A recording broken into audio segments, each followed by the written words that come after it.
Yeah. Look at that.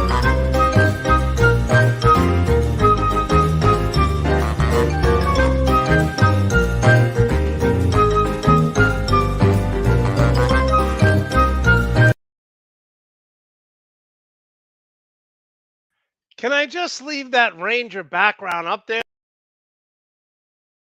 What do you say? What do you know? It's the Full Monty Sports Show. It is Sunday, June 5th, 2022. I am fired up. The Mets won last night. They beat the Dodgers. Rangers are up 2-0. Boston Celtics are up 1-0. It's been a good couple of sports days. If you're me, I'm not used to this. I am not used to my teams winning at all. So I'm thoroughly enjoying this. Plus, my predictions have been spot on. I think I'm 16-3 or 17-3 picking NHL and NBA series.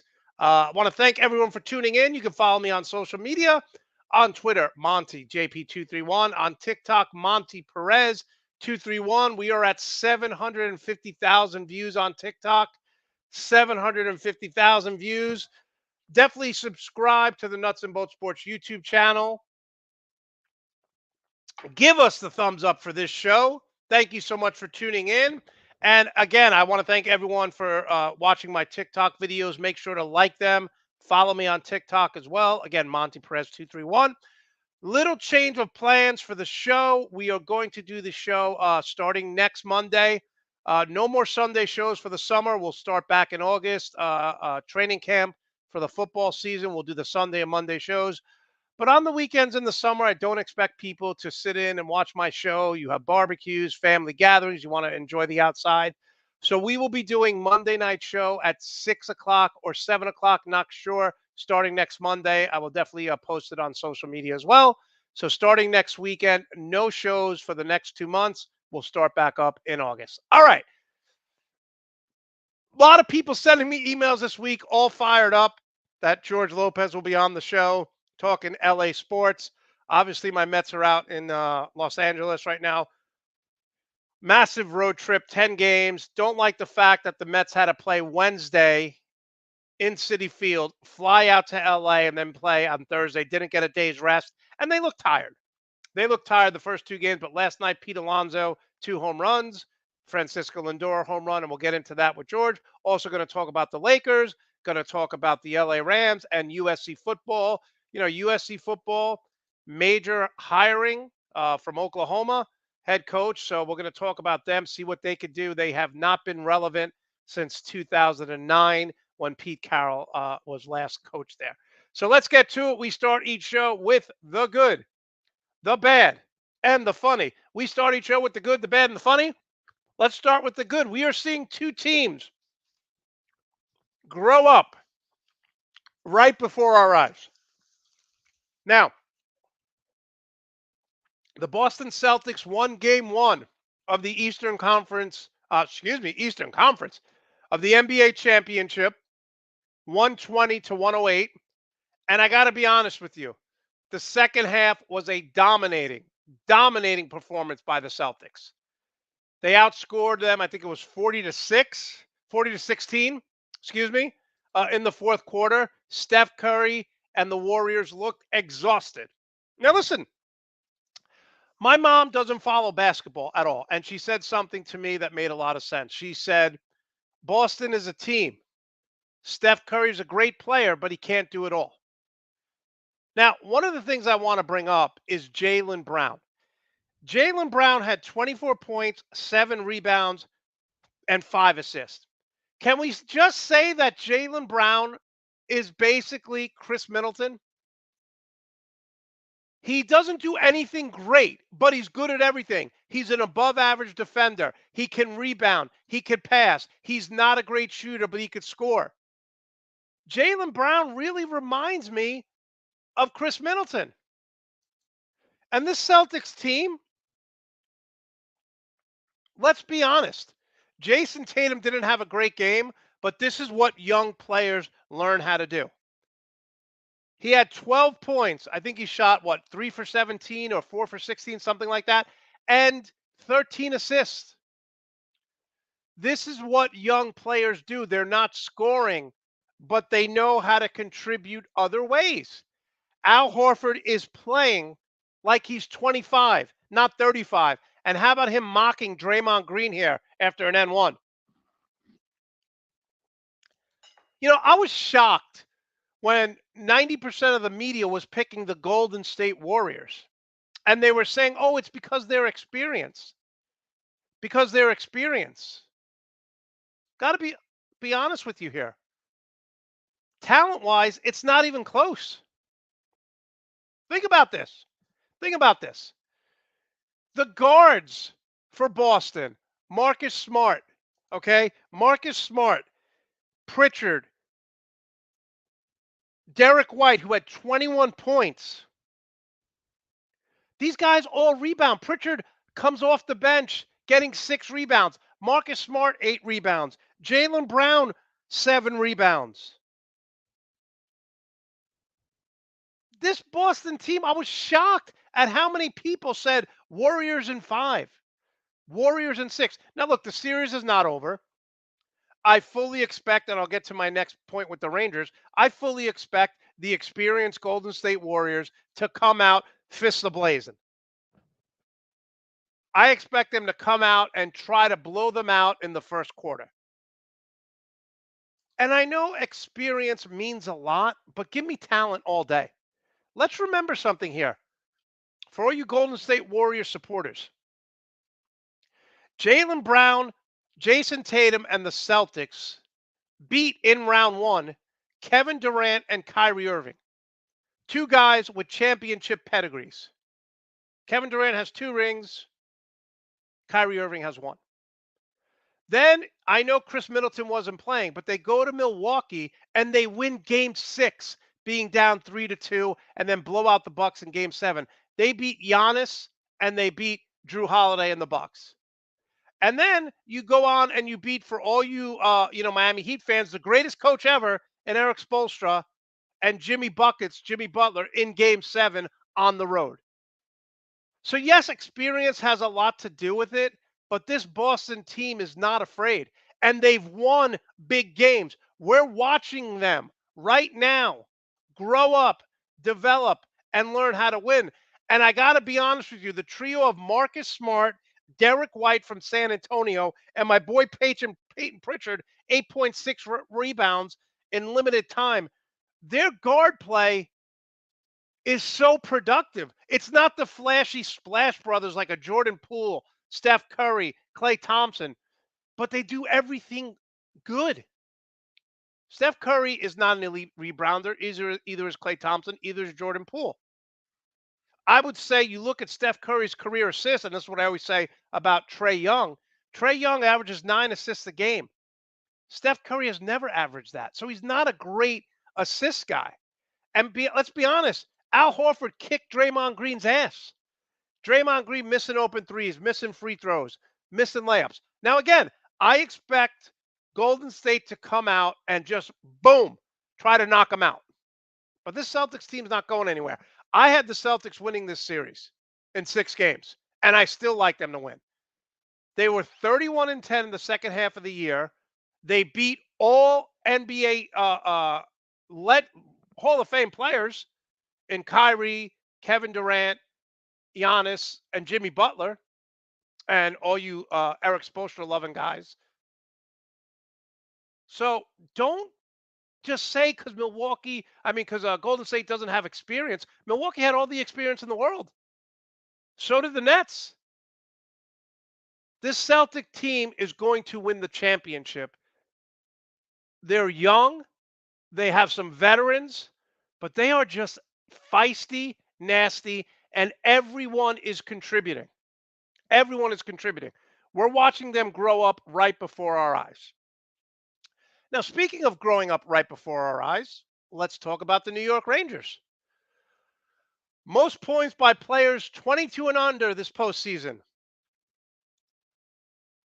33, 15, 12. This Ranger team, okay, is so deep and so talented. You got Zibanejad and Kreider, who are leading the team in points and goal scoring, and Fox, the defenseman, he's 24 years old. But Zibanejad he looks like Jaromir Jagr. Let's be honest. Adam Fox, people don't want to give him the credit. He's just as good as Brian Leetch. And let's just call it like it is. The Rangers' goaltending has been much better than Tampa Bay. All I heard was, oh, Tampa in 5. Tampa's going to sweep. They have better goaltending. No, they don't. Igor Shesterkin is going to win the Vezina Trophy for the best goalie all season. And if you watch what the Rangers are doing against Tampa Bay, the strategy is obvious. They're shooting to the stick side. They've scored 9 goals. I think 6 of them have been to the stick side. And they're not even hard shots. They're just throwing wristers to the top shoulder, and they're scoring. And let's talk about this kid line for the Rangers. With Lafreniere, Cheadle. These guys are just playing at a level right now. You watch these games, and ever since the Carolina series about Game 6, this team has been playing on a different level. Now, again, we said that Golden State is going to come out swinging. I know for a fact that Tampa Bay and that crowd is going to be insane. Expect Tampa Bay to have 15 shots in the first 10 minutes of this Game 3 at 3 o'clock today. But this Ranger team is resilient. This Ranger team has a great mix of youth and veterans. And this Ranger team just has a feistiness, a cockiness, and never say die attitude, a lot like the Boston Celtics. Again, look at this kid line. I said in my preview and breakdown of the Rangers and Tampa Bay, I said the Rangers are deeper and they have better goaltending. And that's been the case for the 2 games. If you're shocked that the Rangers are dominating this series, you haven't been watching hockey. This young kid line is just killing it. And yes, it's going to be tough. Tampa Bay has won 2 straight Stanley Cups, but we're seeing both in the NBA and the NHL young teams learning how to win. Learning how to win. And for me, it's fun to watch because I picked the Celtics to win. I had them beating Milwaukee. I had them beating the Heat. I have them beating Golden State. And yeah, a little bias with the Rangers. But my brother Pete has been watching. I think my brother Pete watched about every game except maybe 2. I think I've seen about 60 or 55 Ranger games. I see what this team has been building, and Adam Fox is doing stuff right now that legendary defensemen have done. The Paul Coffeys, the Ray Borks, the Brian Leetches. Adam Fox has been the best player every series as a defenseman. The way he controls the puck, the way he passes. And Zibanejad is, like I said, he's like Jaromir Jagr right now. So you can hate on my Celtics, even though they're not mine. I kind of rented them all playoff series. You can hate on the New York Rangers. Barry Melrose said flat out, this Ranger team is so young and so talented, and their goaltending is so great. Don't be surprised if we see a mini dynasty over the next few years.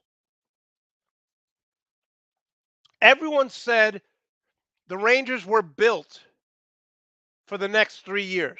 Well, they're built for now because they're kicking the Tampa Bay Lightning's ass, and I love to see it. Okay, so that's the good. Now let's get to the bad. So we know about the Mike Shanahan coaching tree, right? Great coaching tree. You had on the Washington football staff, they used to be called the Redskins, you had Kyle Shanahan, who's now the head coach of the 49ers. You have Sean McVay, who's now the head coach of the LA Rams, just won a Super Bowl, and Matt LaFleur doing wonders in Green Bay. So all these coaches got an opportunity. right? They all got an opportunity. But here's what I don't understand. How did these guys get an opportunity when in Washington, with these guys running the show, they were 24 and 40. 24 and 40 with this coaching staff. Yet they all had no problems getting head coaching jobs, which brings me to my next point. Eric Bieniemy is still the offensive coordinator for the Kansas City Chiefs. He said he's disappointed he didn't land a head coaching job. He said, in reality, it's tough, but I don't let that keep me for what I'm doing. I'm alive. I'm doing what I love. I'm coaching a great team, and we're trying to build another championship. Eric Bieniemy has been to 4 straight AFC championship games. They've been to 2 Super Bowls. 2. They've won 1. And he is not getting a head coaching job. He said, I don't want anyone to pity me.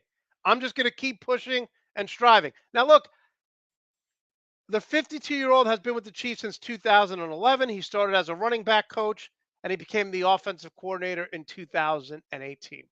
Again, guys, 4 straight AFC championships, 2 Super Bowls. I don't care how bad, let's say he interviews bad. I don't give a rip. The guy can coach. And look, Shanahan went 24 and 40 in Washington. All of these guys got a head coaching job super easy. How? And Eric Bieniemy is left out in the cold, literally.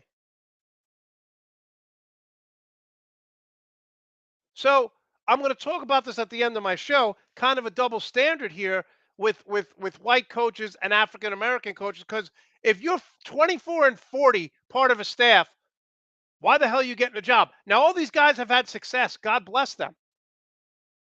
But a guy who's had success as a coordinator, you can't have more success than going to 4 straight AFC championships is not getting a job. I don't understand it. So that's the good, the bad, and now the funny. Okay. So again, this is coming literally from the X-Files. So there was a man who was arrested in Orlando in October because the man was drunk in public. And he said that he was from the year 2048. He said he came back in time to warn Floridians about the impending alien invasion that's coming up. He said the reason why he was able to go back in time is because aliens put something in his drink. They were drinking with him, and that's why he was set to go back in time. But the funny part is, he says they made a mistake, and this is where Floridians are just. He said they made a mistake. They sent me. They were supposed to send me to 2018. Well, here's the deal. If you come back in time to warn us about the impending alien invasion that he said is going to happen in the winter, why would they send them back to 2018? Because the invasion did not happen in 19, did not happen in 20, did not happen in 21, and it's not going to happen in 22. He should have changed the story and said they were supposed to send me back to 2028, make it a little bit more believable. He said that in the future, aliens get you drunk and then they ship you all over to different time periods. Now, what is happening with Florida people? What is happening with Florida people? Forget about the fact that Florida is the wild, wild west. Okay? Every day in the paper, there's some crazy shenanigans going on in Florida. Again, it's like dating like a supermodel who doesn't have their stuff together. Florida is beautiful to look at. I post pictures when I ride my bike, when I go running, but the inner workings of Florida are so dysfunctional, it's not even funny. Yeah, yeah. He was throwing back with ET. Yeah, I agree. Greg, I am a little biased, but I've been right. I've had the Celtics winning. I've had the Rangers winning. And I don't like Golden State. I said at the beginning of the playoffs, Golden State's going to the NBA Finals. So I'm not biased because I hate the Golden State Warriors, and I have them getting to the finals. If it wasn't funny, it would be true. Yes, it is a comedy show. Okay, when we come back, the other George Lopez. That's what we used to call him. I think he just needs to. He has his own identity now, so I don't think he needs to use that anymore.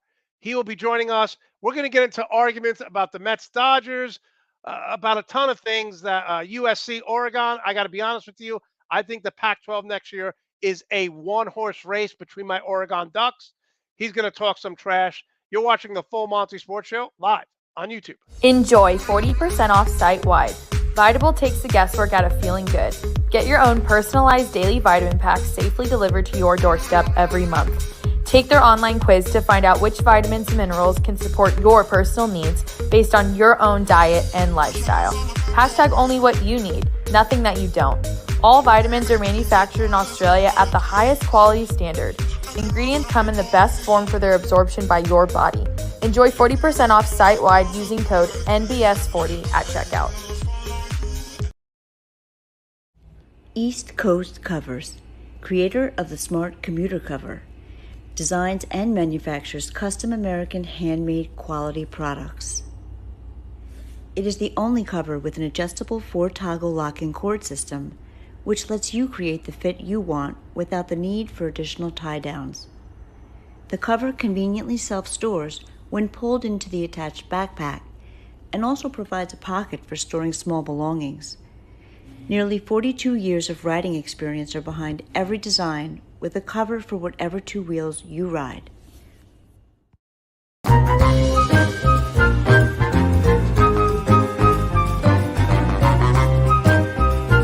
That will never be broken.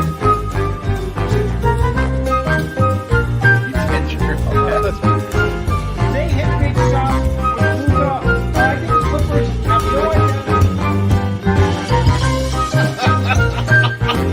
Oh, look at that reaction. Look at that reaction.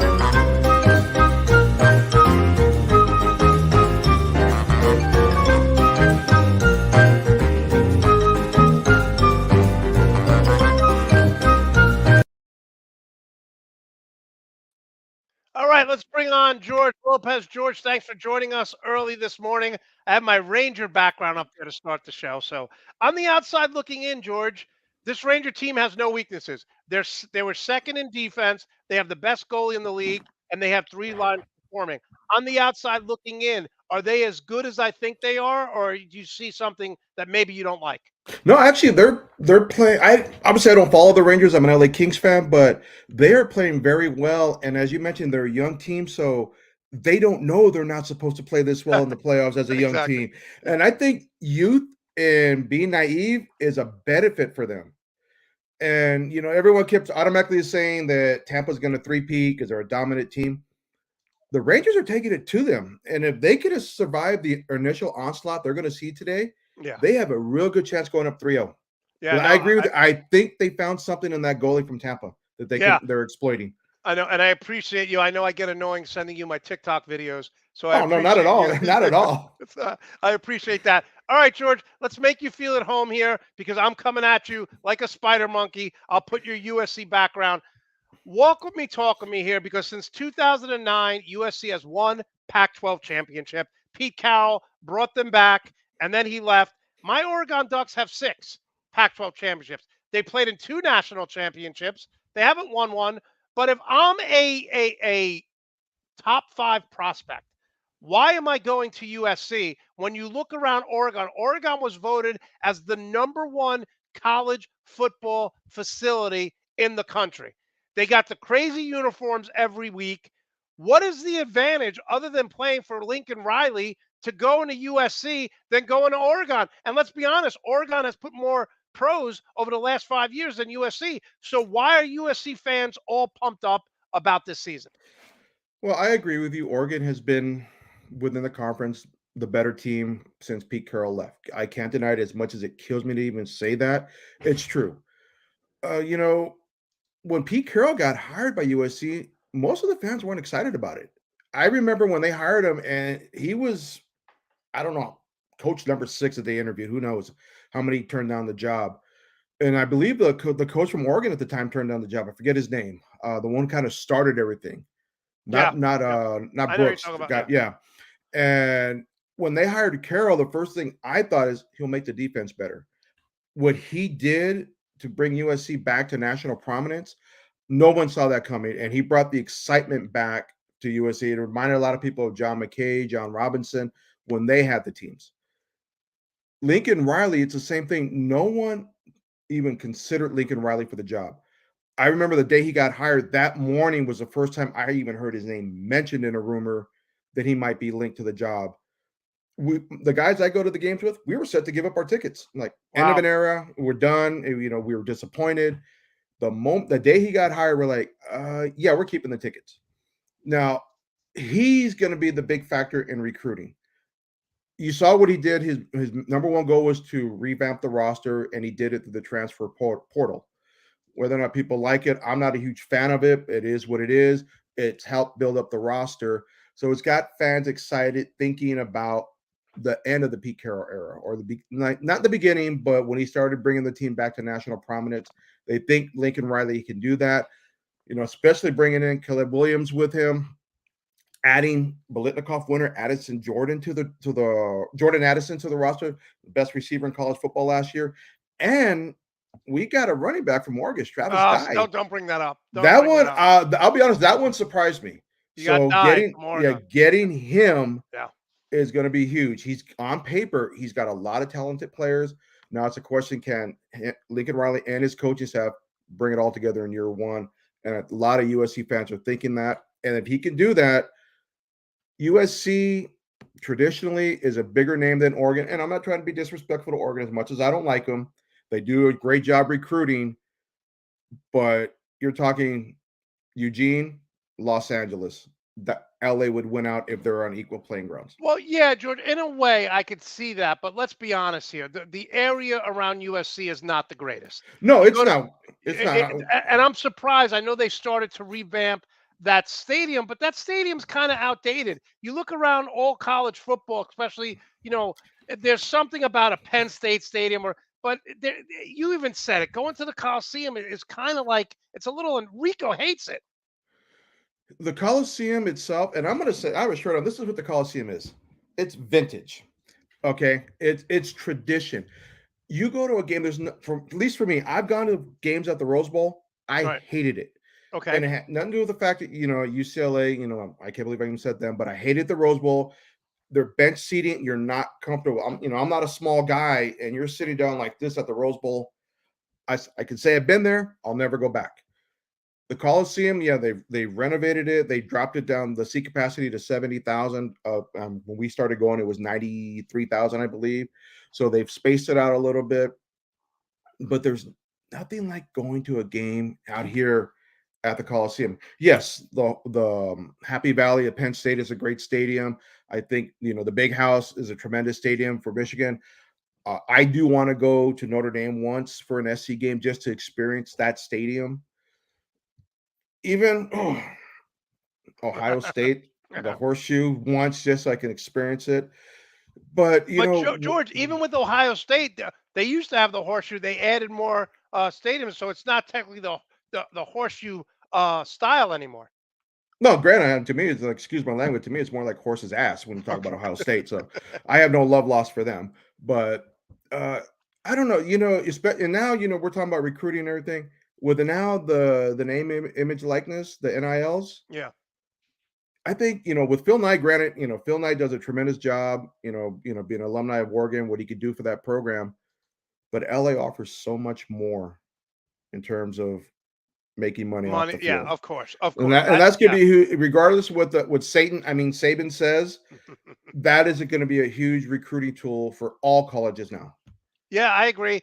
And, you look at Oregon has alumni in the NFL, which like to contribute. Like I said, they were voted, I think it's the second year in a row, they're voted just their facilities are the best in college football. So what people don't seem to understand, so you were talking about Mike Bellotti, right? Was offered the USC job. Yeah. And then he's the one who hired Chip Kelly. But Pete Carroll went 6-6 his first year, so it Right. didn't happen overnight. Yeah, and people need to remember he started that year 2-5, Yeah. I and remember then they he went lost to Kansas State in the on the bowl game. road, and I bet on that game, and I lost, Yeah. and I'm like, Pete Carroll, you suck. Yeah, and then the following year, they did better. They won in the Orange Bowl against Iowa, and then when they got screwed out of the national championship, had to beat Michigan in the Rose Bowl to get the AP national championship. The following year, the mantra was "Leave no doubt." And when they ran the table and ended up blowing out Oklahoma. And Greg's got a good point. I know earlier you said it's a one-horse race in the Pac-12 with Oregon. But wait, Don't Utah sleep on lost Utah. like eight defensive starters. Still do not sleep on Utah. This guy at Utah knows how to bring in the players to fit his system. I think it's going to be between USC, on paper, Oregon, Utah. Considering there's no Pac-12 North or South, it's going to be the top two teams. And Even listen, Chip UCLA. Kelly has Don't sleep built a on them. nice Chip Kelly has Yeah, turned UCLA around. he really has. And they're going to be competitive. They are. It's going to be a tremendous matchup at the end of the year, the crosstown rivalry game. I still think SC will have the victory bell afterwards, but it's not going to be a one-trick pony in the Pac-12. There's 4 teams that legitimately I think could win this conference. All right, let's move to your LA Rams. Listen, I'm not buying Aaron Donald saying he's retiring, right? He keeps saying, I'm fine with it. If I got this is just a ploy to become the highest paid player in the NFL, is it not, George? I don't think so, because he was talking retirement even before the Super Bowl. He's Wow. always said, So you're buying into him. no, I mean, I know there's a business side, and granted, he sees what everyone else is getting, and I think him and TJ Watt are the 2 best defensive linemen in the game. And he's seeing what these players are getting. Yeah, he's going to want to get paid on the business side, but he's always said, I can walk away at 30 and be content with the career that he's had. But because when they won, he goes, you win that one, now you're hungry for a second one. So that's where, this comes in with a new contract. Because the remaining time on his contract, it's not guaranteed money. And I don't think he's going to retire, because I don't think Bobby Wagner signs here if Aaron Donald was going to retire. Right. You know that, and one of the things we're seeing now with Andrew Luck and other players, they're getting generational wealth, right? You don't have to play 15 years and say I can't afford to lose $2 million.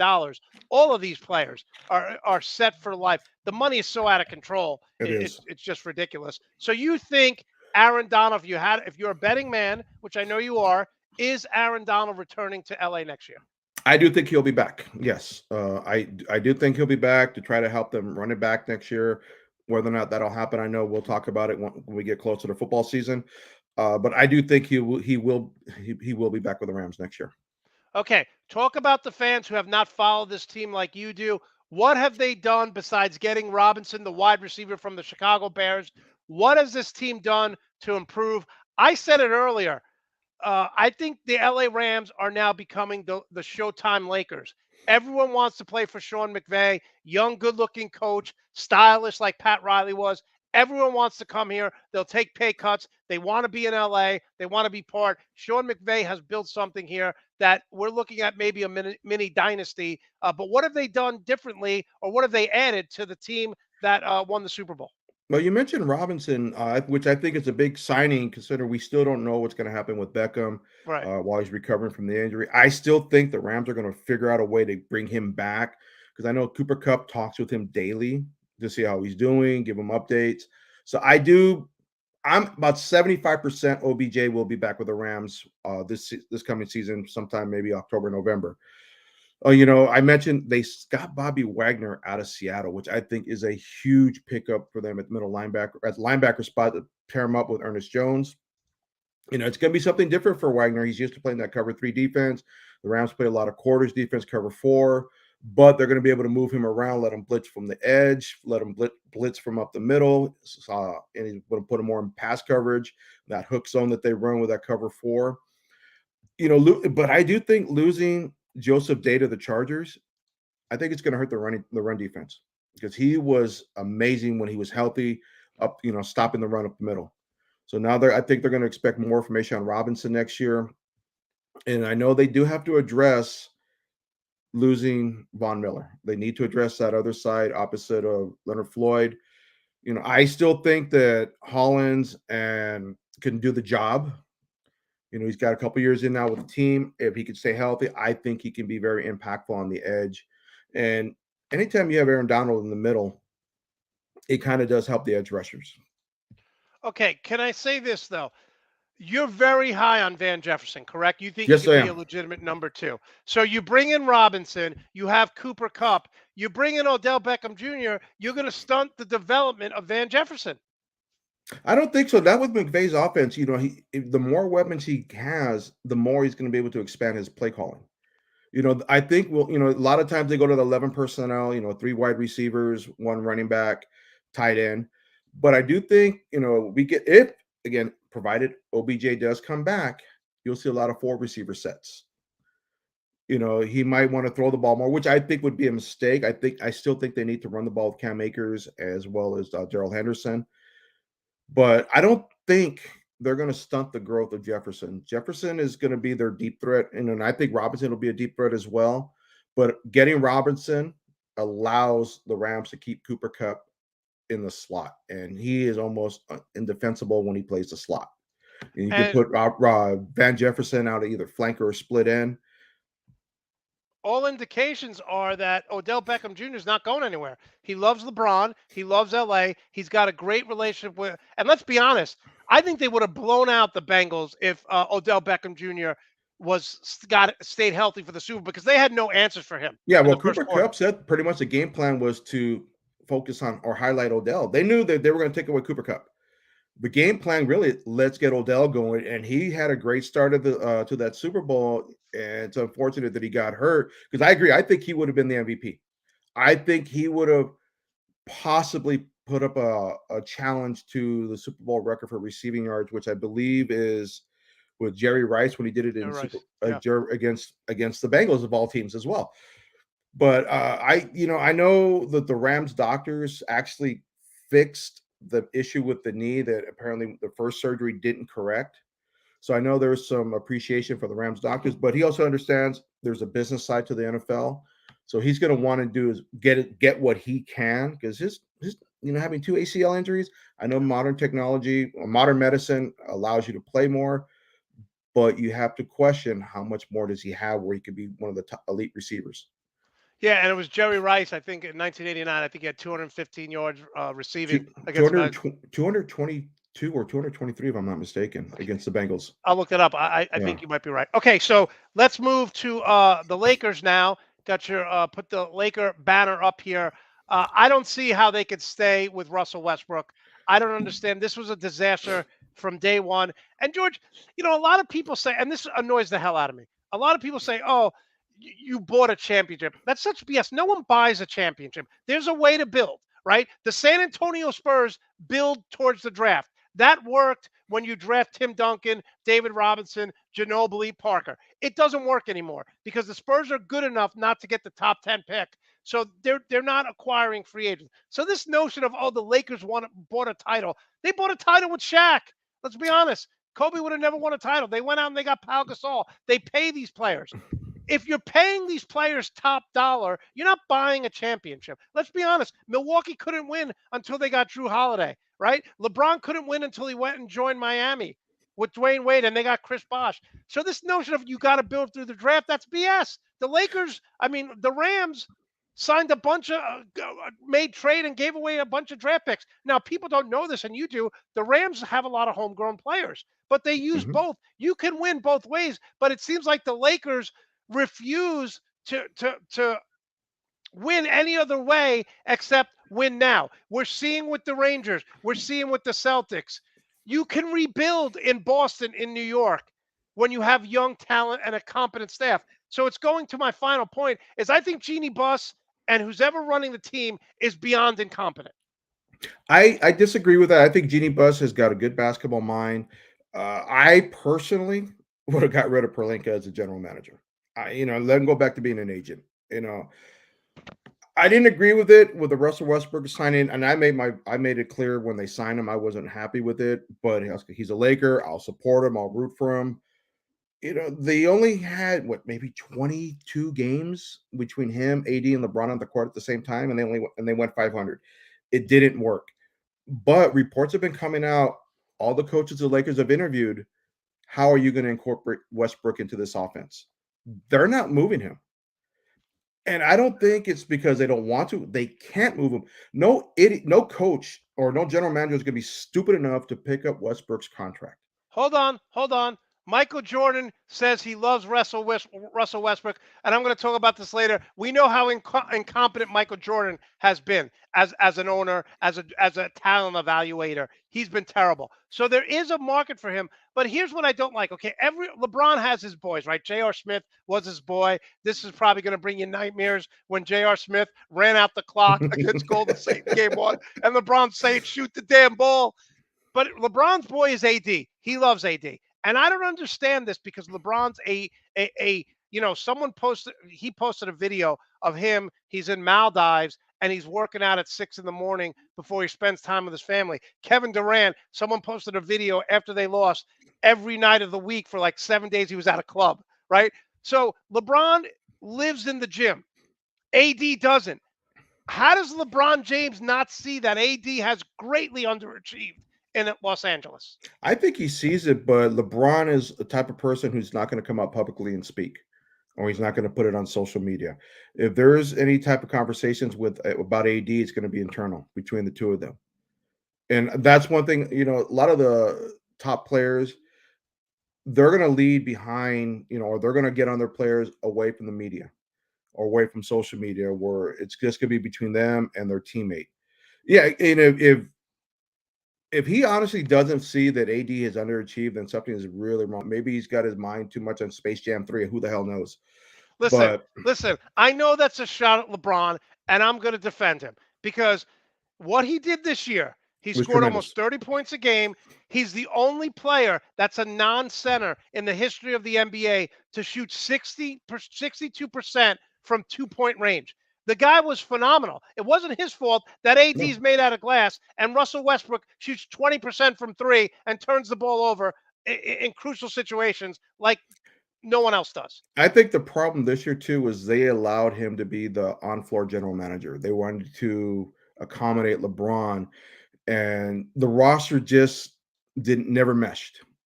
And they try to bring back pieces that they had when they won the championship in the bubble. They weren't the same players. Dwight Howard wasn't the same as he was 2 years ago. It never meshed. Everyone had these high expectations. Oh, we got the big three. I was hopeful that it would work, but again, I've always said Westbrook is just a stats player. He's another James Harden. He'll put up numbers, but it doesn't mean squat because they don't deliver when they need it. Okay, George. So you can't have it both ways here, right? You cannot say, hold on, let me get this little picture up here. You can't say that Jeannie Buss has a great basketball mind and also they're letting LeBron run the team, because that doesn't happen. Pat Riley, for whatever you want to say about him, got rid of LeBron, didn't want him back because he thought LeBron had too much say in it. Now, the Heat haven't won a title without LeBron. So, but you can't have it both ways. You can't say Jeannie Buss has a great basketball mind when she's turning over the team to LeBron, and when they win in the bubble, everyone's complimenting them. But when they lose, now you're blaming LeBron. It can't be both ways. Oh, yeah, and I don't put this on LeBron that they didn't win this year. I put it on Vogel. He lost the team, which really surprised me because when they won, the team responded to him. And for whatever reason, I don't know what it was, they just did not respond to him. He lost the team early on this year, and he pretty much punched his ticket out the door in the beginning of the year. You could see it coming. I didn't know if he was going to last the season, but I knew this was going to be his last year. Jeannie, and let's face it, she's never going to be Dr. Buss. Dr. Buss understood not just basketball, but he understood let the people in the organization who are basketball people run it. I think one of the biggest mistakes the Lakers have ever made was let Jerry West walk out the door. The guy, I've never seen an evaluator of talent knowing how to make the shrewd deals. I've never seen anyone do it. I mean, Mitch Kupchak made some great deals, but he couldn't hold a candle to Jerry West. And I still think Jerry West can do it to this day. I hated the fact that they let him go. Have you watched the show on HBO? I started watching it yesterday about the Lakers. Apparently Dr. Buss was either watching basketball or having orgies. That's what I've seen the first 3 episodes so far. And you like it? I've liked it. Uh, There's things that I kind of had an idea of now, not when I back then when I was a Right. kid, but I'm like, yeah, I'm not surprised. Magic and Dr. Bus and I'm having a hard time buying into the way they're treating Jerry West in this show about how I read before I saw that they're portraying that he was against drafting Magic. I don't know. I just have a hard time seeing that, but we don't know because from what I understand, the Lakers weren't consulted on this show that they're doing on HBO. No, they Max. weren't. They were not. Yeah. So from what I've seen so far, yeah, I have liked it. So it's been But interesting. can we also, again, people have this notion, oh, Jordan won on his own. No, he didn't. No, we didn't. Jordan couldn't get past the Celtics and couldn't get past the Pistons until Scottie Pippen developed, until they traded Charles Oakley, until Phil Jackson came the coach. Until Phil But Jackson. Magic Johnson saying LeBron has too much power. Magic Johnson got Paul Westhead fired Yeah. after they won a title his first year. 2 years later, and Magic Johnson wanted Norm Nixon traded so they could get Dennis Scott and he could play point guard. So Yeah, Magic Johnson is being a little hypocritical here. Well, people in LA will tend to, and I think this happens with fans in every city of their team. They will turn a blind eye to something like that. I remember when Magic got him fired, and I'm thinking, who the hell's Pat Riley? Right. When they hired him, and Riles was great for the Lakers. I mean, I know there was rumors he was going to come back when Phil Jackson left the first time. They had approached Riley about coming back, and he said, "I want to talk to Shaq and Kobe." And I think it was Dr. Buss said, "Well, we're trading Shaq." That's the only reason Riley didn't come back to the Lakers. Well, I will say this. To this day, everyone who played on that Laker team when they were going for the third straight title and they were playing Detroit again, Pat Riley sent them away because I think they swept at 1-5 games. They had like 7 days to prepare, and they were doing like triple sessions. And Byron Scott got hurt, Magic got hurt. They are still miserable. Oh yeah, I know. I'm fuming.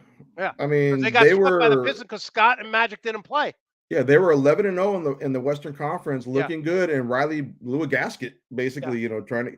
But let's be honest too. It was Detroit was a hell of a team. As much as I hated him, hated Detroit. I have Lambeer and Mahorn almost as high up as McHale and Ainge as players that I hate. Wow, that's funny. Yeah. That's funny. Yeah, and Riley blew a gasket, and the following year, they bounced out in the second round against Phoenix, and that was it for Pat Riley.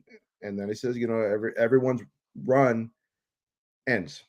Listen, they had a great run. They won 5 titles, 4 with Riley. I think one of the big keys too, a lot of people don't, maybe in LA they're talking about it, but not nationally. And then we'll move on from the Lakers. Is losing Jason Kidd. What Jason Kidd to that defensive unit, what he did in Dallas with not a great athletic team and no shot blocker. They were great defensively, and the Lakers were lights out defensively when Jason Kidd was the assistant. Oh, I agree. I hated to see him go. I mean, I wish him the best in Dallas, but I thought he was a tremendous hire to put him on Vogel's coaching staff. So it hurt to let him go, and now we're going to see what happens with Coach Ham. He's a no-nonsense type of coach. He's got a lot of years as an assistant. He actually coached on the Lakers staff Phil Jackson's final year in LA when they got bounced against Dallas in the playoffs. So he has Did this shock you, George? Because a lot of Laker fans that I know were like, "What?" It shocked me because I know, I've been reading reports, reading stories that the one guy the Lakers truly wanted was Juwan Howard. And he said, "No, I'm going to stay in college," which I said think that on was my a show, better, remember? I said that to you. And I think that was the best decision for him. Stay in college, get a couple more years of experience as a head coach. I think he's going to be a tremendous NBA coach, but I don't think he was ready just yet. And Did you want him? Did you want him? Did I want Juwan Howard? Yeah. I was up in the air about him because I think he's going to be a great NBA coach. I just didn't think he was ready. I just kept saying I didn't want Doc Rivers. That's all I kept saying. Right. I don't want him on the Lakers bench because I think he lucked into a title with the Celtics. He just happened to get that team handed to him, and I think I could have won an NBA title with that team. That's as talented they were. I just don't like Doc Rivers, and I was praying to God he was even going to be interviewed. I really didn't have a preference of a coach who I wanted. There was a lot of great assistant coaches out there that I think could help, and Ham was one of them. I don't know. I was more like who I don't want. Okay, you didn't want Mark Jackson. I think I think he's a good coach, but it was going to remind me of Art Shell when he came back to the Raiders. He's been away from coaching for a number of years. The game is a little different than when he Yeah. coached. So Right. I don't know if it would have been the deer in the headlight moment with him, because that's what Art Shell reminded me of when he came back to the Raiders. I mean, he was one guy like I wouldn't have hated the idea, but I wasn't, jumping up and down, screaming, to the Raptors to get him back. Here's what I'm going to say about Jawan Howard. Timing is everything, and I really feel I'm going to bring up a name here. When Kevin Ollie won the national championship at UConn for 2014, everyone wanted to hire him at the NBA. He stayed in Connecticut, and it was a horrific decision. Horrific. He just went downhill after that. I don't know how much I think Jawan Howard's a very good coach. I think he's a very good recruiter. But if I want to be the pinnacle of success, like Jawan Howard has won an NBA title as a player. Okay, he went back to Michigan, but Kevin Ollie, everyone wanted him. He didn't take the job, and it's been a disaster. His career's been terrible. He hasn't done anything since. So, if the Lakers come calling, you got to answer that phone call. Well, he answered the call, but like you said, maybe he's the type of coach. And again, I don't know what Juwan Howard's really thinking, but from the outside looking in, he might be the type of guy like, you know what, I want to develop players. Yeah, you can't do that in the NBA. And like, how many coaches in the college ranks?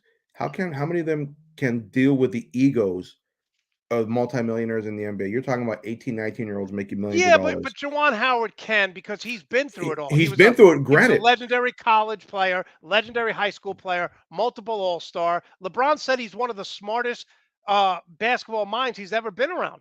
True, but doesn't mean it can resonate or resonate with the NBA. Look at Magic Johnson. He helped the Lakers out when they fired Randy Funn. He hated it. He goes, these guys aren't me. And that's what Magic wanted. He expected everyone to approach the game, approach the work ethic the way he did. And he goes, again, these back in the day, show my age. He goes, guys are looking at their pagers in the meetings, and he started throwing stuff against the wall. He goes, I can't coach. Yeah.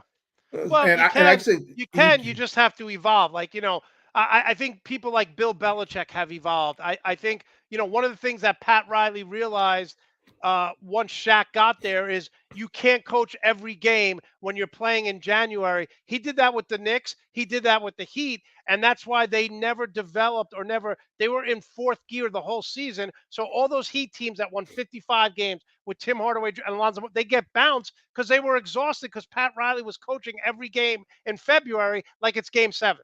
Yeah, but see, it worked for him in LA. And again, a different style of basketball, with the Showtime Lakers. And, that's what Riley impressed me as a coach when he went to the Knicks. He wasn't playing that up and down tempo. He was playing hard-nosed, ugliest basketball. Ugly basketball. Right. And I think if he would have ran more, he probably would have beat the Bulls. But he didn't have the players to run that, that up-tempo kind of game against the Bulls. I think that could beat the triangle. So how does this team stand here? What do you want to see them do? Who do you want them to go after? Phil Jackson, just shut up. Phil Jackson, You ruined the Knicks when you came here, even though they already sucked, but you were terrible. And Phil Jackson is saying that they should keep Westbrook and trade LeBron. Phil Jackson, shut up. Yeah, Phil is a great coach with a team that's already built. I've yet to see. I should take that back because he's never had to build a team as a coach or develop a team like a Pat Riley has. He sucks inside the office. Let's just be honest. I don't know who's worse, him or Jordan off the court. Well, you know why they're so bad. Pat Riley will spend February night in Spokane, Washington, watching a college basketball game where Phil Jackson and Jordan are golfing, doing whatever. They're not NBA grinders where Pat Riley will watch. And Alonzo Mourning's like this too. If you notice in these games, Alonzo Mourning sits right by Pat. They watch hours and hours of college film. That's why they've got, some of these players that Miami have who weren't even drafted because Pat Riley's a grinder. Phil Jackson never was. No, he wasn't. Pat Riley learned from the best. He learned from Jerry West. He learned how the Lakers were doing it. He brought, in that sense, Laker mentality with Jerry West to New York and to Miami, but he put his own spin on it. And yeah, I agree. Phil Jackson, he doesn't have the time. The Zen Master, and I'm grateful he brought 5 titles to the Lakers. But when he went to the Knicks, I thought it was a huge mistake. Terrible. So where do they go from here, the Lakers? Who do you want to see them go after? It's hard to say what they're going to do because they're up against the salary cap. Right. That's the problem with the roster that they had. They're up against the salary cap. I don't know where they're going to go.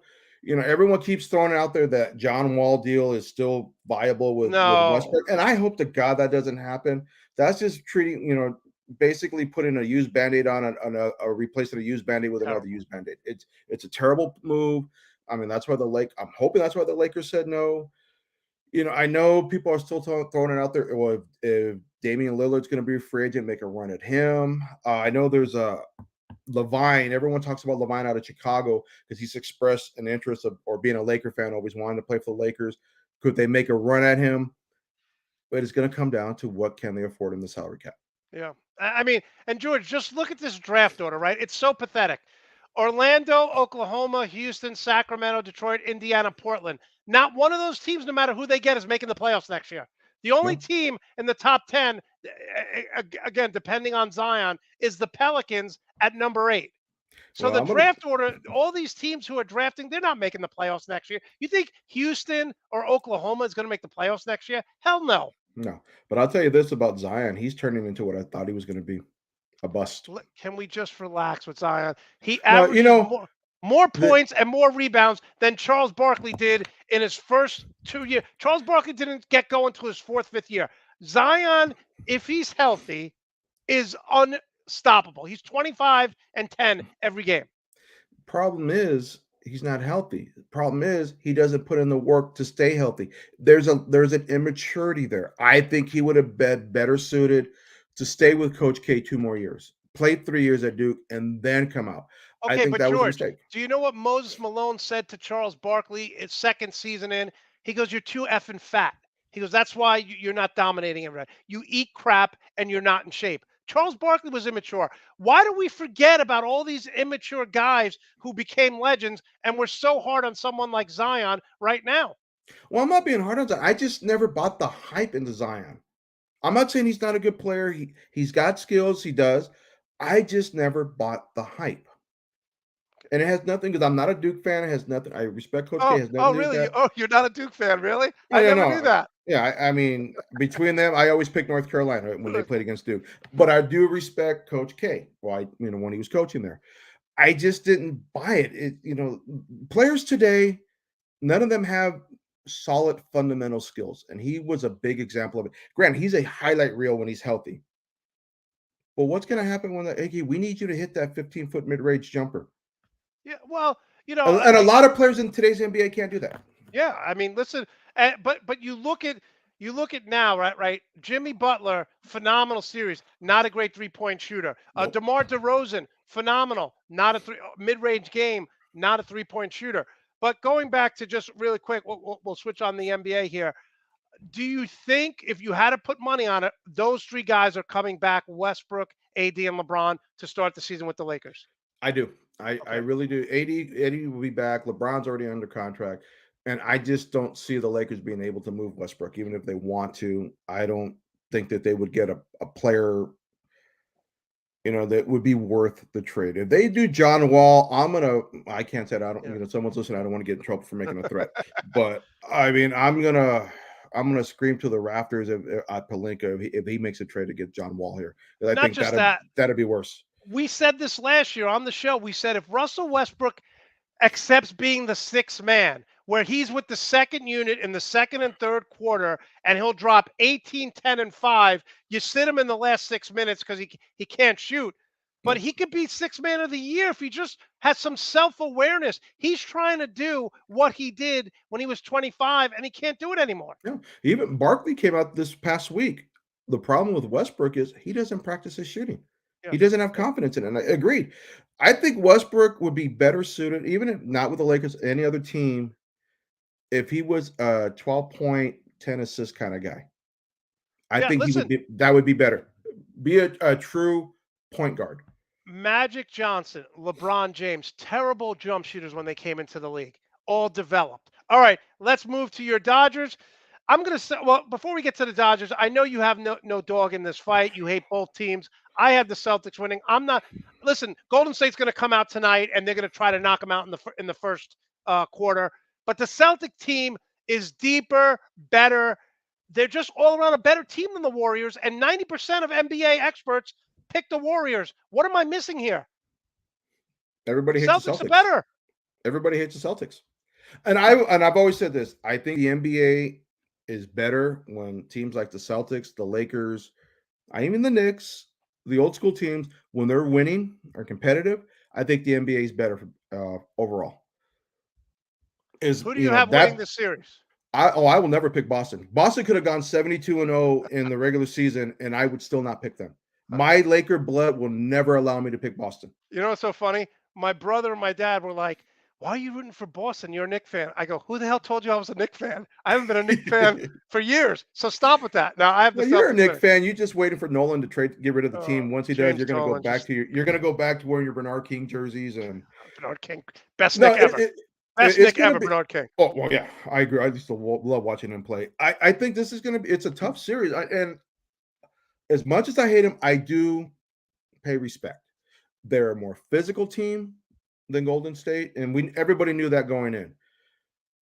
And if Golden State goes cold shooting, they're in trouble. And we saw that in the fourth quarter, game one. I mean, got outscored, 40-16 at home? At home. You don't see that happening. They were exhausted. Yeah. And here's the deal. You look at Boston, I said this in my opening. You have Peyton Pritchard coming off the bench, grabbing 6 rebounds. Marcus Smart getting you 5 to 8 rebounds. Jaylen Brown reminds me of Chris Middleton. He does everything well. He's getting rebounds. Tatum's getting rebounds. Klay Thompson's not going to get you boards. Jordan Poole's not getting you rebounds. And let's relax with this Kevin Looney BS. He looked like David Robinson against the Dallas Mavericks because they had guys 6'6" playing against him in Powell and Kleba, who play like they're really 6'6". They're tall enough, but they don't rebound. So this fact that, Kevin Looney's going to light it up. Kevin Looney's not David Robinson. Let's relax with that. Golden State wants to learn how to play this team. Go back to the 09 final tapes or the 08 against the Lakers. Granted, different players, same formula. Different coach, same formula. Boston is going to try to out physical you. Yep. Kendrick Perkins did that. He beat the hell out of the hell out of Gasol. Beat the hell out of him. And Gasol showed he was soft in that playoffs, in that final. They're going to beat the hell out of you, and then they're going to start hitting from the outside. Golden State's plan was, let's shut down Tatum. I think they got to get away from that. They got to do what teams should have done with the Bulls. Tatum, let him get his. You shut everyone else down, because Smart, Horford, Smith, White, they had good games. I mean, Tatum went 3 for 17 in game 1. Let him get 13 his. assists. 13 assists. Yeah. Let him get his. You got to shut everyone else around him down. I think that's the key to beat Boston. That's what I said about playing Golden State. I said, let Curry get his. Don't let Klay Thompson go off. Don't let Poole go off. Don't let anyone else. Because let's be honest, Andrew Wiggins, even if he's alone, he's a hit or miss player. He could go 2 or 3 quarters. You don't even know he's on the court. So let Steph Curry get his, but Klay Thompson had 15 points. So they shut him down. Yeah, and Derek White has been huge from San Antonio. Yeah, Thompson is a little inconsistent sometimes. Yeah. There are games where he'll go off for 40 points, and the next day, 2 of 16. He's a streaky shooter sometimes. As good as he is, he can get streaky on both good and bad. I like Boston in the series. Okay, George. I can't say that. I just can't. But I will. I'm putting up my New York Mets background here. Lazo had a hell of a game yesterday against the Dodgers. Well, let's talk about that because first of all, this is not an excuse. All the credit in the world to the Dodgers. But why the hell in this day and age are we having the Mets play on a Wednesday in Citi Field, fly Wednesday night, land in LA, and play Thursday night a game? Give them a day off. Any team traveling to the East Coast or West, the Mets couldn't hit. God bless the Dodger pitching. It was phenomenal. But the Mets looked like they were sleepwalking. Last night, Lindor hit a home run. Pete Alonso hit a home run. And I got to be honest with you, Buehler was miserable that he took him out of the game. But he didn't have it, George. He has it. Let me put this with Buehler's record right now. He's 6-2. ERA at 3.84 after last night's game. Dodger fans are concerned. He's 6-2, and we're worried because this is not Walker Buehler. He's been getting some run support. I mean, you figure back at even last year, 4-1 lead, game's over. He gave it up the following inning. No shutdown at all. There's concern with Buehler right now with a Dodger fan. I am very concerned with him. It's just in the first 20 pitches, I think they're hitting almost 350 against him. And something's not right. I don't know if it's some damn skinny pants he wears. I don't know what it is, but he has it. Even last year at the end, like, he's not right, and it's carrying over. I don't think it's an injury, but something mechanically is wrong with him. George, when you look at the Dodger team right now, okay, I look at their lineup, and I think going into last couple games, they were 177 plus minus. This offense from 1 to 9 is better than any Yankee teams from the 20s. It is ridiculous when you have Betts, when you have Freeman, when you have. I mean, it's. Do you look at this lineup and every night you're like, even if we're benching guys, we're in every game. I do, but I won't go as far as saying they can put him up there with the 1920s Yankees. No, because I actually wrote it down because I know we were going to talk about it. Justin Turner, 228 average. Will Smith, 228 average. Cody Bellinger, 210 average. Max Muncy, 150 average. Now, Muncy, I still think he's having issues from that elbow injury at the Right. end of last year. I think that's part of it. But George, But they're 150 plus minus in runs. they are, and that's a scary thing. They're doing it without Turner, Smith, and Bellinger really providing offense. It's scary in that sense because I think Will Smith is starting to come around the corner. He's going to get going. Mookie Betts started off slow. Now he's hitting 311. He got They're hot. talking about him and Alonso as the MVP candidates right now. I still think it's too early to talk MVP, but I agree with you. I think Alonso should get serious consideration, as should Mookie Betts. Freddie Freeman, he's hitting 291. Trey Turner's hitting 295. So the top of the lineup for the Dodgers is doing well. It's the bottom part of the lineup that worries me. They're not hitting, they're not doing what you expect. So there So is George, concern. I love these blue uniforms. You don't like these?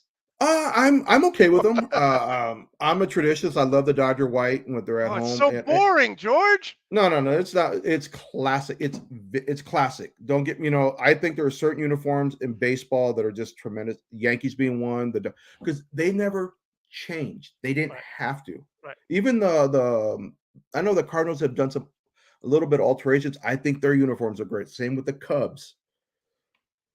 So, even the Met pinstripes I used to like. oh, I can't stand the Mets.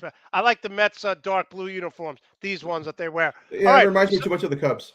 So you're looking at this Mets. The Mets won last night.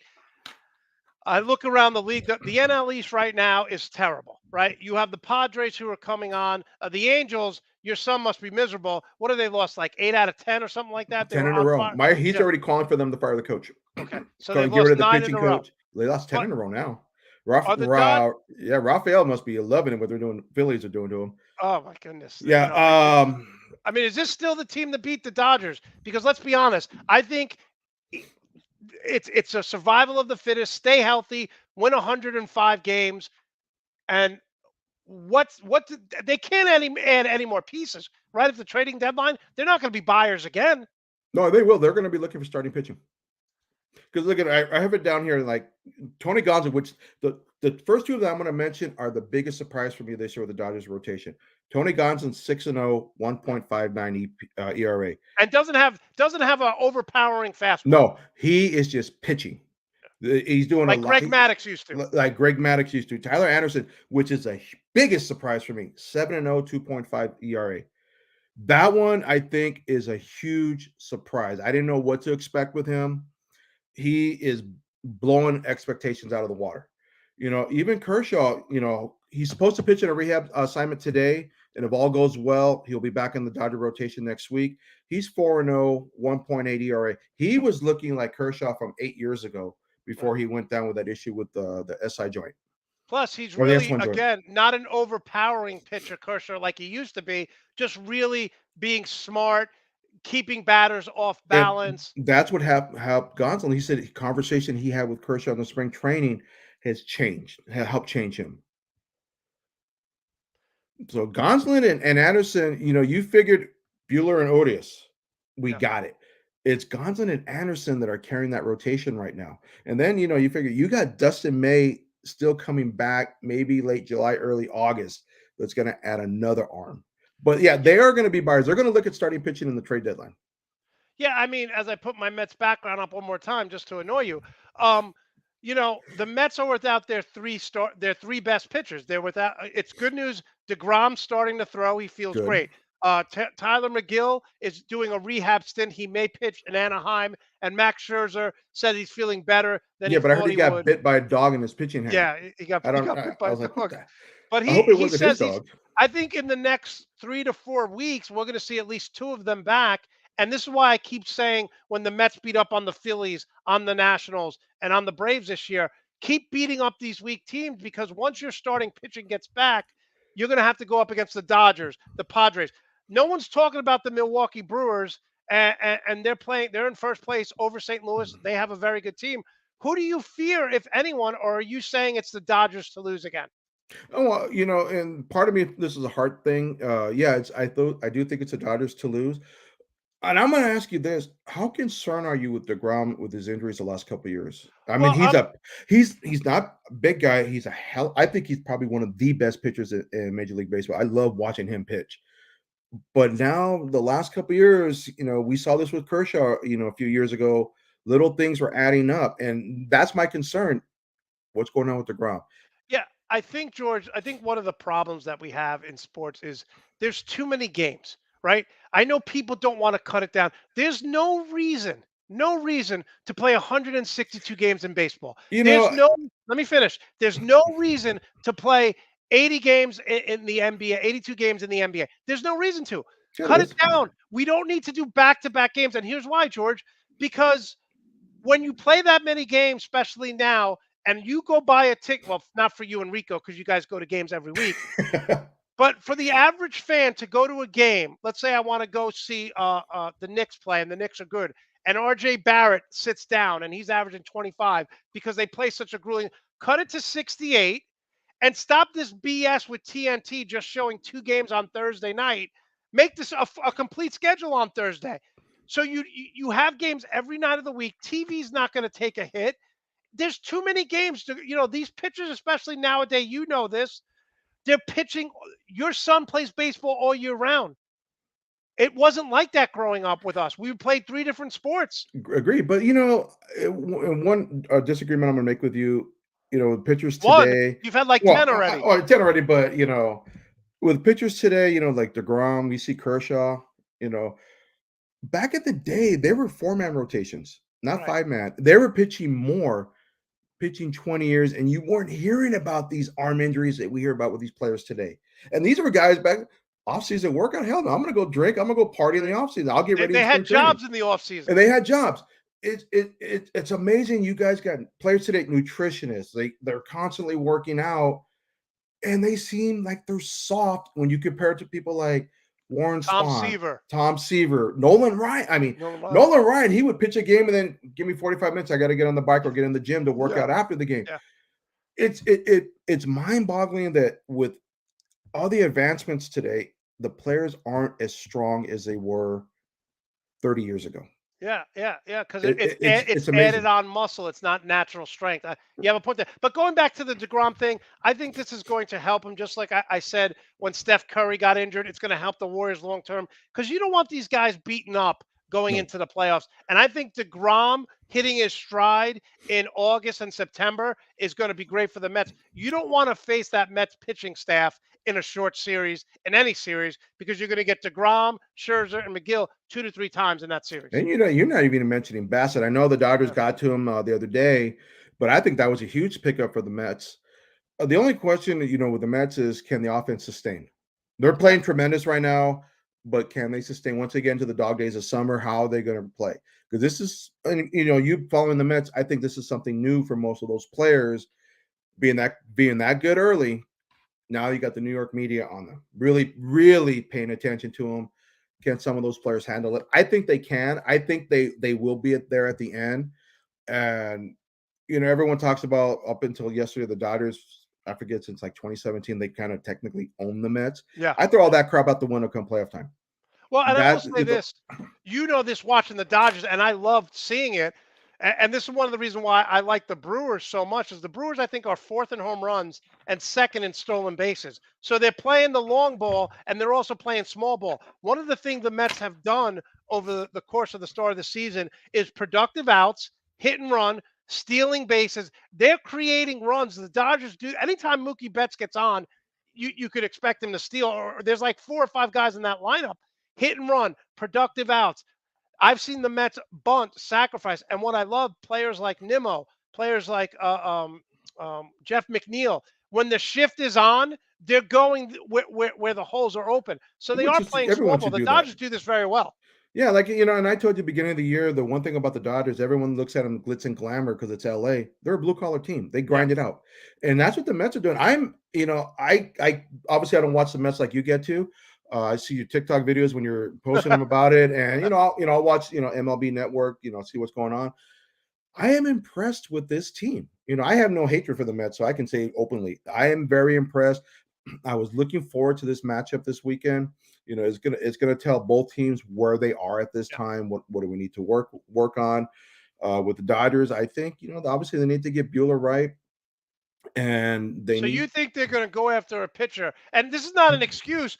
I told you via text. I said I want the Mets to go 5-5 on this 10-game West Coast trip because they're without they're without their 3 best pitchers. Imagine Steph Curry without Klay Thompson, Draymond Green, and Andrew Wiggins. Well, we saw that 2 years ago. It doesn't work. Yeah, but you think the Dodgers still need one more piece? Well, if they can get Kershaw back healthy and he can finish and he continues to pitching the way he started the year, and Gonsolin and Anderson continue to do that, because we're going to find out a lot about them come second half of the season if they hit that wall. If Buehler can figure it out, and that's the key. Buehler needs to figure this out. What is going on? Is it mental? Is it mechanical? But I do think they're going to be on the market for a starting pitcher. They're always going to be on the market. The Dodgers are always, what pieces do we need to add? They got Dustin May coming back, but what is he going to give him? I expect him to end up in the bullpen, finish this season, especially the way with Gonzolin's pitching. But yeah, they're going to be in the market, and they're going to look at if they can get maybe a number 4 starter to see what they can do. And then the Mets they got Andrew Haney still coming back. The Mets announcers they're like, wow, Roberts is not playing around. They're like, Buehler is miserable. Like, he didn't come out to talk to him. He's like, you're out. That's it. Done. Yeah. I was driving last night, so I'm listening to the game on the radio, and the Dodgers broadcaster, Charlie Steiner, like, Buehler didn't have it. Shortest outing of his career. He didn't have it. The moment he went up 4-1, you figured the game was over if Buehler's on top of his game. And didn't even blink an eye. And but George, do you lose the locker? I know Robert. Listen, I know that Dodgers are tremendously successful, but doesn't he earn the right to be able to pitch out of that jam? I think he pulled him too quickly. I don't, because again, like I said, you're not seeing it. This isn't a one-off. They're like, oh, he just had a bad night. Buehler, even though he's got a 6-2 record, he has struggled this whole year. Okay. And he's had maybe one good, like, oh my God, that's the Walker Buehler we know. Every start has been a grind. Because like I said, there's some, so we've seen it, and like, let's get him out, let's save his bullets, let's get him, get him with Coach Price or Pryor, and let's figure this out. Let's look at video. What is missing? What's going on? What can we fix? So despite his record, he hasn't been good. No, 6-2, the ERA 3.84 is not right. Even like Julio, his ERA is under 3, but he's a 3-5 record. Yeah. Granted, he's not getting a lot of run support, but he hasn't been pitching what you expect, the way you expect him to pitch. So, Dodgers, are they good enough to win the World Series right now? Do you look at the Padres like you look at the Clippers? Like, they're good, but we own them pretty much. No, I think the Padres, they match up very well with the Dodgers, and their pitching has been tremendous this year. Yeah. And wait till they get Tatis back and he can stay healthy. It's going to be tooth and nail. I think they're going to surpass the Giants. And the Giants had a great year last year. They'll be competitive for a wild card, but I think the Padres are going to push the Dodgers for the division title. That lineup is so scary when Tatis is healthy, and Machado's having a great year, and they're pitching. That's why I said I want the Mets to go 5-5. Okay, George, let's talk about your son. He's a sophomore. He made All-League. Congratulations to him. I know you've been traveling to Arizona, and let's just stop the narrative that George is, blue collar. George goes to Arizona, and he's sitting on the first base side watching the Dodgers versus Arizona. Who does that when they just travel to a random city? Hey, well, you know what? The Dodgers happen to be there. The tickets are a hell of a lot cheaper in Arizona compared to LA. Yeah. LA would have cost me about $150, $200 for those tickets. Right. And I'll be honest, my sister hooked us up. She bought the tickets. And there's not a lot of support for the Arizona baseball team because they're terrible. But it's a cool stadium, right? Oh, I actually Yeah, liked it. yeah. I kind of they were doing fireworks that night, so they kept the roof open. I kind of wish the roof would have been closed. I thought it would have been cooler. I really liked the stadium. Like I said, I lucked out earlier this year. I was given tickets to the Dodger game in San Diego, so the first time I got to go to Petco. Yeah.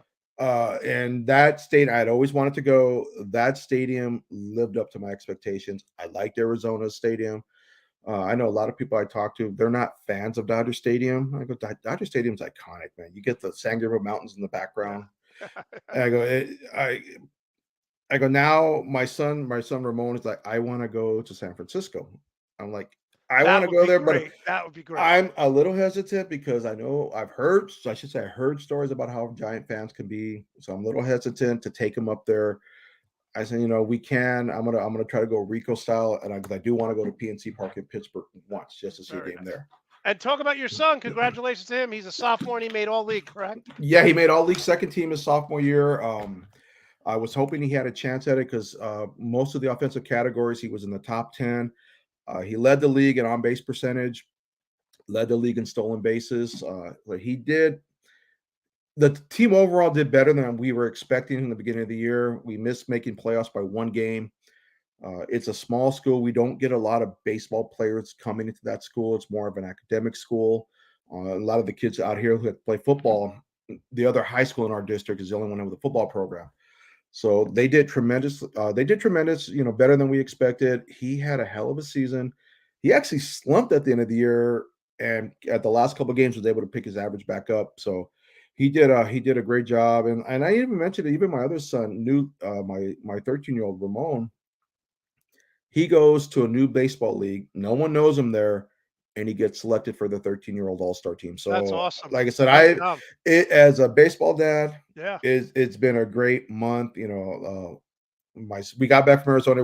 It was a disappointing trip for Christian's travel team. It was a step up in competition. He got hurt right away. Took a 90-mile-per-hour fastball in the back of his leg, so it kind of affected. He played the whole tournament, but it affected him.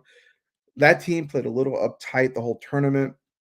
I think it was a great experience. We'll be back at it again, and I think we're going to be back in Arizona in July for the same tournament or the same organization, so they know what to expect.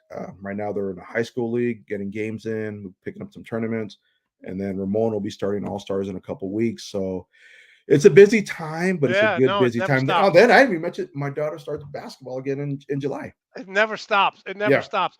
Final question before we get you out of here as I put up my New York Ranger background. Do the Rangers make it to the Cup? I think they have a tremendous chance to make it to the Cup. You figure Tampa's going to get one of either Game 3 or Game 4. Tampa's going I to think get it. Tampa comes out and has 15 shots in the first Yeah, 10 they're going minutes. to come out It's up to smoking. Igor. If the Rangers they're going to have to just withstand that surge.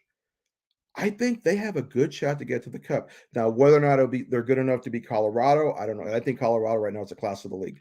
Colorado's great, but here's something that I like about the Rangers. The Rangers can win in a high scoring game, and they can also beat you 2-1.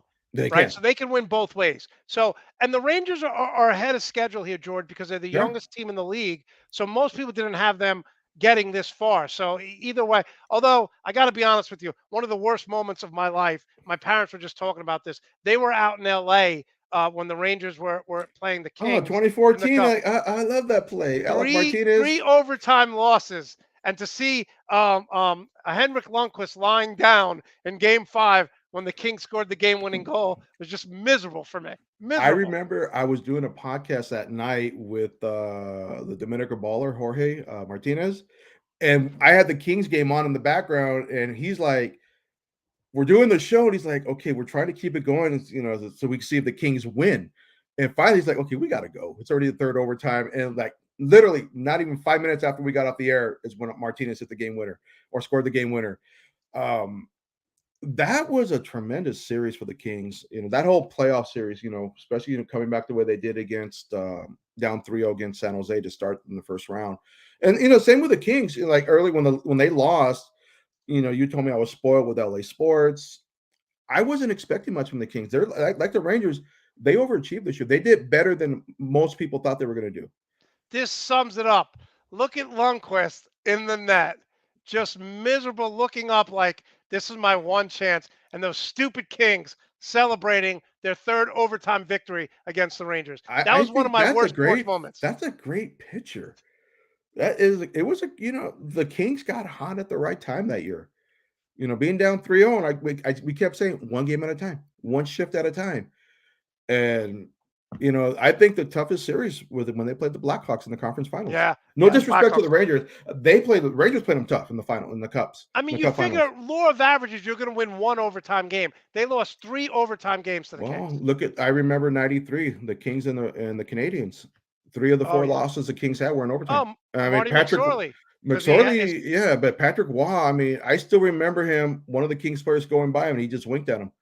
Like, I own you. You couldn't get anything past him. Well, but George, my brother and I were just talking about this. The Kings are up 2-1. I think there's like 4 minutes left.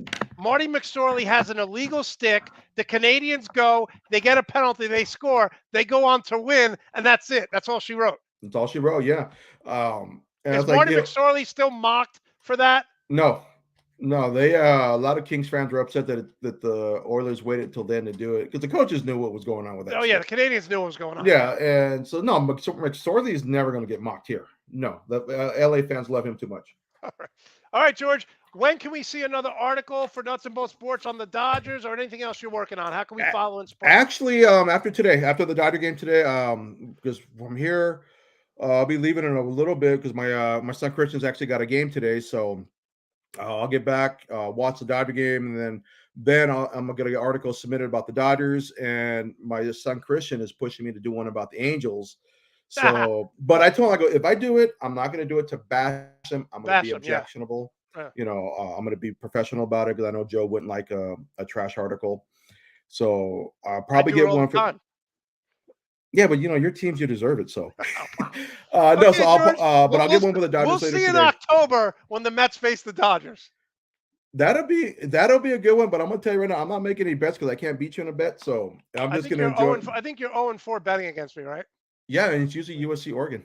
Yeah, usually is. Good deal. Yeah. All right, George. Love having you on. I hope my Rangers. I hope they get at least one here. I think the Rangers are the best team in hockey, and I know that's biased, but again. My brother keeps saying Colorado's the best team like you, but to me, it's so obvious how much better they are than Tampa. Yeah, I think, and going for a three-peat, in any sport has got to be difficult. And last time it happened was the Islanders, 1980, 1983. They won 4 cups, so it doesn't happen. No, it doesn't, and especially in that sport. That's a very physical sport. But like I said, the Rangers are so young. They don't know they're supposed to be playing this well right now. They don't know that they're supposed to be under pressure. They're fun to watch. They're just playing hockey. They're having fun with each other, and that makes it. My favorite time of the year with the NHL is Stanley Cup playoffs. I actually had a beard growing out until the Kings lost, and I just started trimming it down. And I get involved in that tradition when I can. So yeah, the Stanley Cup playoffs, I'll watch them even if the Kings are out. I love watching hockey playoff. Yeah, playoff and hockey. It's amazing. I love seeing Calgary and Edmonton, all the fans with the shirts. You're going to see in Tampa the towels going crazy. The fans, it's almost like a World Cup event, like the playoffs. They dress the part. Everyone wears the shirt. It's really a lot of fun. And the one tradition I love about the NHL, when the series is over, the handshake. I couldn't do that. I actually love that tradition. Even I remember it was Detroit, Colorado. I think it was a player when they baseboarded the guy. And he's like, I had to shake that guy's hand. He was pissed that he did it. Claude but Lemieux. I said, you know what? Claude Lemieux. Yeah. And I was like, the fact that they did it still, I mean, I probably would have thrown a punch in that line. I tell my dad all the time, I could not be a baseball player because if it's bases loaded and I strike out or I would smash I'd do a Paul O'Neill. Remember Paul O'Neill would break stuff all the time, or the Bo Jackson, break it over your head. I can't be a baseball player. You fail 7 out of 10 times. Yeah, and that's one of the things I have to trying to get through my son's head. He's very emotional on the field. And he was upset this whole tournament because I didn't play good. He goes, I made errors. I'm like, you didn't make one error in the tournament. He goes, I dove for a ball at third base and I didn't get it. Well, that's not an error. That's great effort. But he expected so much and he wasn't able to do it. And that's okay. You got to learn how to channel that emotion. And I told him the same thing. The greatest players of all time hitting wise got out 7 out of 10 times. And not just that, they forget the last at bat like it didn't happen. Yeah, you have If I struck out, a base was loaded, next time up, I want to punch the pitcher. I want to hit a grand slam with no one on base because I'd be so mad. Well, it's funny because I remember Bob Costas, he told the story once about Ted Williams, and he mentioned a specific at bat, and he looked at him. The guy got me with a curveball. Like, he remembered the pitch. Yeah, yeah. But yeah, and I tell my son, I go, when I played, I carried emotion on the field, not to his degree. So he gets it from me. So I'm trying to teach him how to channel it. And even his high school coach after our banquet, what does he need to work on? He needs to work between the ears. I say, Too I agree. emotional. Yeah, he's too emotional. I go, play with emotion. I go, but you can't play angry because when he gets too emotional, he gets angry. You can't play that way. You got to. George, one of the things I love seeing, speaking about small ball, then we'll let you go, is they were just saying that Tony Gwynn 1 year swung and missed 21 times the whole year. Against the Atlanta Braves pitching staff, they faced him, I think, 1 year like 14, 15 times. He swung and missed like 3 times. Like, this guy always put the ball in play. Like Tony Gwynn, they don't make them like they used to. No, they don't. I mean, 21 times through the whole year, he swung and missed the ball. Yeah, I mean, Tony Gwynn, even though he was a Padre, was probably one of my favorite players to watch. Yeah, me too. I loved his approach. His T-work, put it through the 5.5 hole between short and third. I was like, you don't see players today doing that. Everyone wants to hit the damn long ball. Yeah. Go to Tony Gwynn. Tony Gwynn's probably one of the greatest hitters of all time. Yeah, maybe he'd have a year where he hit 20 home runs. Who gives a crap? Doubles. He hit 350. Doubles. That's right. And that's what I tell my kids. In the gap. In the gap. Be a gap-to-gap hitter. Yep. Put it on a score up on the hardest thing to do is hit a round ball with a round bat. So, George, you have the Colorado Avalanche winning it and Golden State, correct? Yeah, I have Colorado and Golden State. I do think that it's going to be Colorado and the Rangers, which I think is good. Get Madison Square Garden back out on the Cup Finals. I think that's amazing for hockey. I mean, it's a mecca of sports arenas. Yeah, no, and I got to be honest. There are certain friends of mine, like my friend Andrew, who doesn't really follow hockey. She loves the Ranger crowd. She's like, they're singing Igor's better than you, like against Tampa, because people are I don't know why they're underplaying Shesterkin. All right, George, thanks so much. This was great. We'll see you down the road, and try not to kill my Mets if the Dodgers win in your new upcoming article. No. I'll be nice. It'll be pure Dodgers. Mets are good, George. They are good. They are good. It's this is a good series for both teams to find out where they are, what they need to work on. When they go to New York later on this year, we'll get a better feel. Yep. All right, George. Thanks so much. Always a pleasure. Thank you. All right, I want to thank George Lopez. I want to thank you guys. Again, we're going to do Monday night starting next Monday. For the next 2 months, we will not have a Sunday show. So go out, enjoy your barbecue, enjoy time with your family, go to the beach, enjoy the beautiful weather. And we're just going to do my quick extra point here. So the NBA came out this week with this big announcement. 50% of their coaches are now African-American. And I had people on social media killing me. And they say, oh, Michael Jordan, he sucks. Why should we give another one? As I said, why should we give another one the opportunity when Michael Jordan sucks as an owner? First of all, there's 124 major sports teams. There are 6 minority and African-American owners. So you want to talk about giving another one an opportunity? James Dolan has sucked for 25 years, 23 years owning the Knicks. White males get to own teams. If you're going by that, why aren't you going by James Dolan? Why aren't you going by the Detroit Lions? This is a good thing that we have 50% African American as coaches. I really wish that more minorities would get involved in ownership. It's hard. It's a hard club to get into. We know this with the NFL. Look at what Snyder's doing with the Washington football team. Sexual harassment, illegal activities going on, taking nude pictures of the cheerleaders while they're on a photo shoot. And Snyder is still the owner of the Washington football team. It's an exclusive club to be an owner of a sports team. But again, let's not say that it's equal. 124 sports teams in Major League Baseball, football, basketball, and hockey.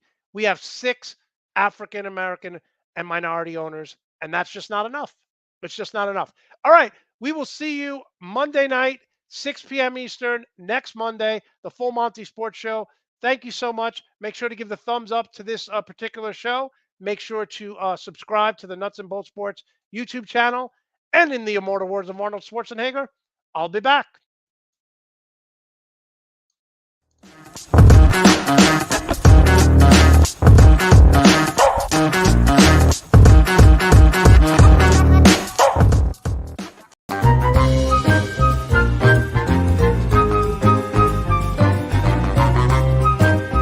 That will never be broken.